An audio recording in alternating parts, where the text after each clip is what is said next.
And this is Pratibha. Welcome back to my channel believe to learn. So friends, जैसा कि मैंने आप सभी को प्रॉमिस करा था कि हम आपके लिए यूपीटी जीटी पीजीटी की सब्जेक्ट वाइज बेहतर टेस्ट सीरीज़ लेकर आएंगे, तो उसी क्रम में इतिहास का हम पार्ट 14 आपके लिए लेकर आए हैं। इसके पहले भी हमने 13 पार्ट कराए हैं, जिसमें हमने 125 क्वेश्चन की भी सीरीज़ आपको दी है 4 से 5, और उसके अलावा 25 क्वेश्चन की आपको सीरीज़ प्रोवाइड करी गई है। और आपको प्रीवियस ईयर के 2 साल के मॉडल टेस्ट पेपर भी, मतलब आप कह सकते हैं क्वेश्चन पेपर भी आपको सॉल्व कराए गए हैं। तो अगर आपने वो नहीं देखे तो डिस्क्रिप्शन में आपको इसका लिंक मिल जाएगा प्लेलिस्ट का। इसके बाद उस वीडियो को ज़रूर देखें। तो आज फिर से बेहतर 25 क्वेश्चंस को हम डिस्कस करेंगे। इसके पहले के 75 क्वेश्चन हमने प्रीवियस 3 सीरीज़ में डिस्कस करे हैं, और आप ज़रूर बताइएगा कि आपके 25 क्वेश्चन में से कितने क्वेश्चन सही हुए। तो चलिए बात कर लेते हैं क्वेश्चन नंबर 76 की। चंद्रगुप्त मौर्य एवं खारवेल दोनों ही ने कलिंग पर शासन करा, जैन धर्म अपनाया, ग्रीकों से युद्ध किया, हिंदू मंदिर बनवाए। तो इनमें से कौन सा कथन जो है वो सही है, आपको बताना है। तो 76 का आपका सही आंसर बी होगा, जैन धर्म दोनों ने ही अपनाया था। चंद्रगुप्त मौर्य और खारवेल दोनों ने ही जैन धर्म अपनाया। आगे बात करेंगे क्वेश्चन नंबर 77 की, जो आज का क्वेश्चन नंबर 2 है। महाभाष्य किसने लिखा? कालिदास ने, आपका नागार्जुन ने, पाणिनि ने, या पतंजलि ने? अच्छा क्वेश्चन है, बहुत ही सिंपल क्वेश्चन है और कई बार पूछा गया है। तो इसका सही आंसर डी होगा, पतंजलि। फिर बात करेंगे जैन एवं बौद्ध धर्म के बारे में। एक गलत कथन पहचानना है आपको। दोनों कर्म में विश्वास रखते हैं, दोनों का ही विदेशों में प्रसार हुआ, दोनों में ही विभाजन था, मतलब एक में हीनयान महायान थे और दूसरे में आपका जैन की बात करें तो दिगंबर और पैगंबर थे। ठीक है, उसके अलावा आपका उपरोक्त में से कोई नहीं। तो आपको गलत कथन पहचानना है जैन और बौद्ध धर्म के बारे में। तो इसमें 78 का बड़ा ही लॉजिकल क्वेश्चन है। 78 का बहुत से लोग कर देंगे उपरोक्त में से कोई नहीं, लेकिन ये गलत हो जाएगा। आपका इसका सही आंसर बी होगा, दोनों का ही विदेशों में प्रसार हुआ। ये बात गलत है। बौद्ध धर्म का तो हुआ विदेशों में प्रचार, बस जैन धर्म का प्रचार विदेशों में नहीं हुआ। ठीक है, इसीलिए बी इसका करेक्ट आंसर होगा। क्वेश्चन को ध्यान से पढ़ लिया करिए, उसके बाद ही आप लोग आंसर दें। चिराद नवपाषाण संस्कृति का एकमात्र स्थल है जहाँ पर हिरण के सींग की हड्डी से निर्मित उपकरण पाए गए हैं। आधुनिक समय अनुसार यह स्थल स्थित हैं उत्तर प्रदेश में, आपका बिहार में, आपका हरियाणा में, या फिर राजस्थान में।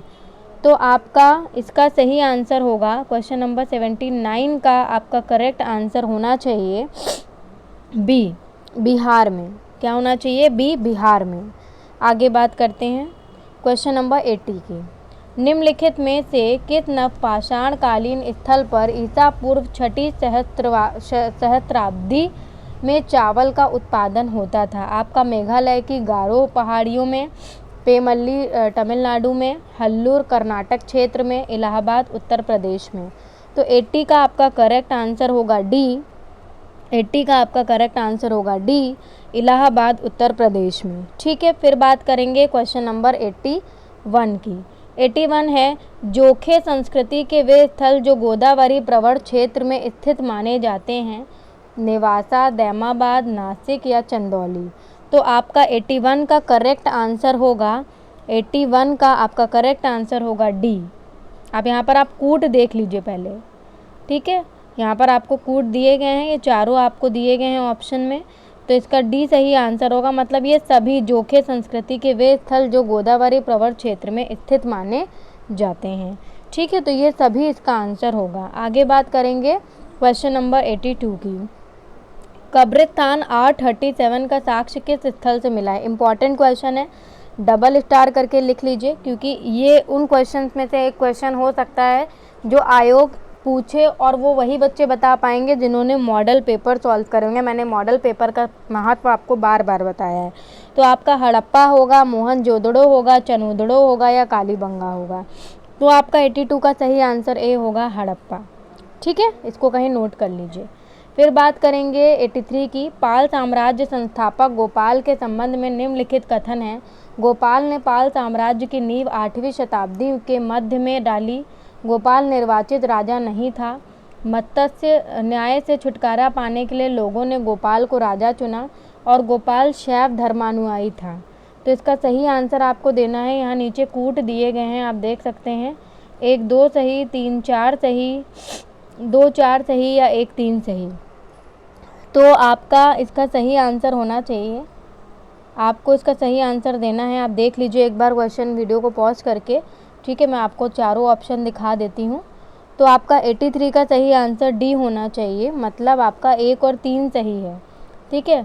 मत्स्य न्याय से छुटकारा पाने के लिए लोगों ने गोपाल को राजा चुना, मत्स्य न्याय से छुटकारा पाने के लिए, और उसके अलावा गोपाल ने पाल साम्राज्य की नींव 8वीं शताब्दी के मध्य में डाली। ये दोनों बातें जो हैं वो सही हैं, ठीक है। आगे बात करते हैं।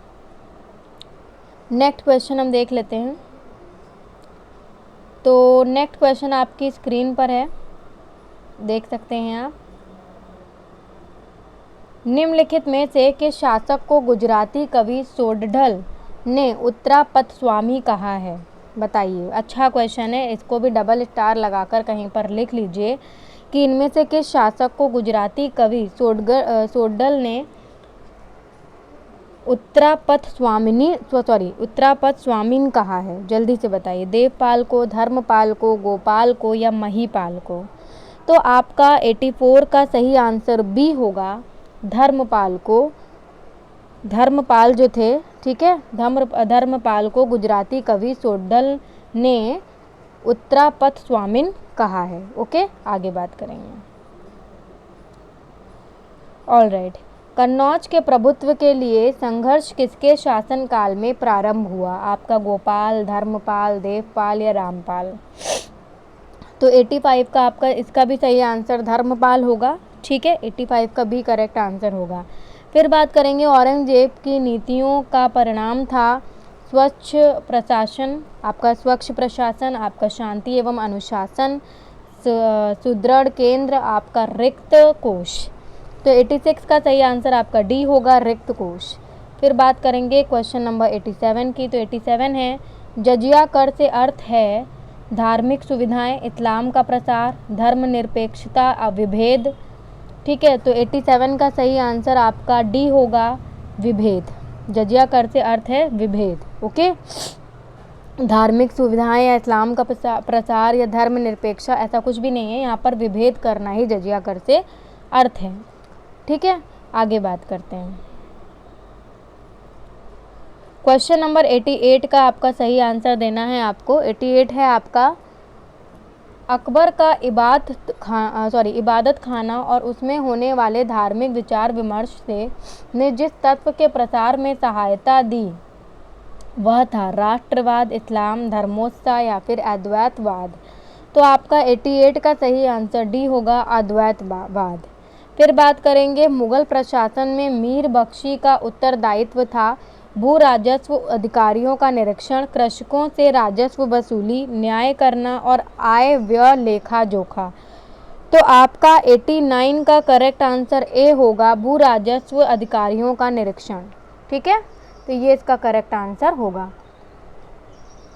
आगे बात करते हैं क्वेश्चन नंबर 90 की। स्थान जहां बाबर ने मस्जिद बनवाई, आगरा, पानीपत, बहरामपुर, जौनपुर?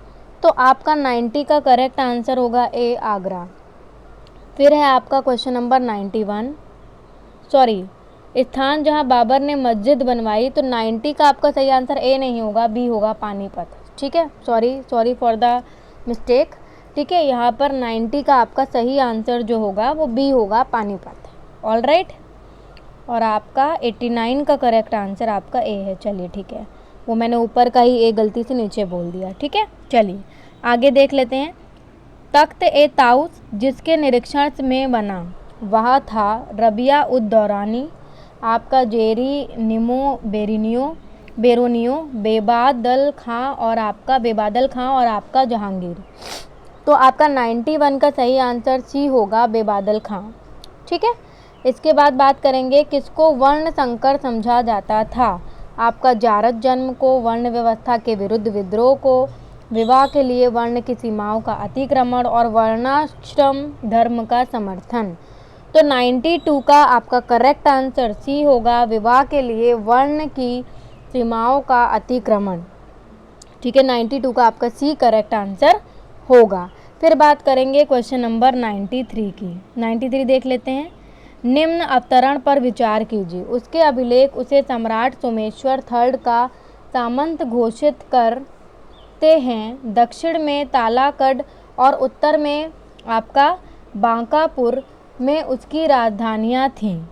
1137 ईस्वी में उसने तुला पुरुष का महोत्सव किया। उपयुक्त अवतरण में किसका निर्देश है? ये जो ऊपर लिखा हुआ है अवतरण, तो इसमें किसका निर्देश है? आपका मयूर शर्मन का, अनंत वर्मन चोटगंग का, आपका ययाति महाशिव गुप्त का, या फिर आपका विष्णुवर्धन का। तो 93 का आपका सही आंसर डी होगा, विष्णुवर्धन का। ठीक है, ये इसका करेक्ट आंसर होगा। फिर बात कर लेते हैं क्वेश्चन नंबर 94 की। कोप्पम की लड़ाई निम्नलिखित के बीच हुई थी। पश्चिम चालुक्य और पल्लव के बीच, पश्चिमी चालुक्य और चोल के बीच, चोल और होयसल के बीच, पांडे और सिलोन के शासक के बीच। तो आपका 94 का करेक्ट आंसर भी होगा, पश्चिमी चालुक्य और चोल के बीच हुई थी। फिर बात करते हैं क्वेश्चन नंबर 95 की। तो आपकी स्क्रीन पर है, निम्नलिखित में से कौन काकतीय राज्य का एक महत्वपूर्ण समुद्र पतन था? आपका धरणीकोटा, मोटुपल्ली, आपका मछलीपट्टम, आपका नेल्लू। तो जल्दी से बताइए। तो 95 का आपका सही आंसर बी होगा, मोटुपल्ली। ठीक है, आगे बात करेंगे क्वेश्चन नंबर 96 की।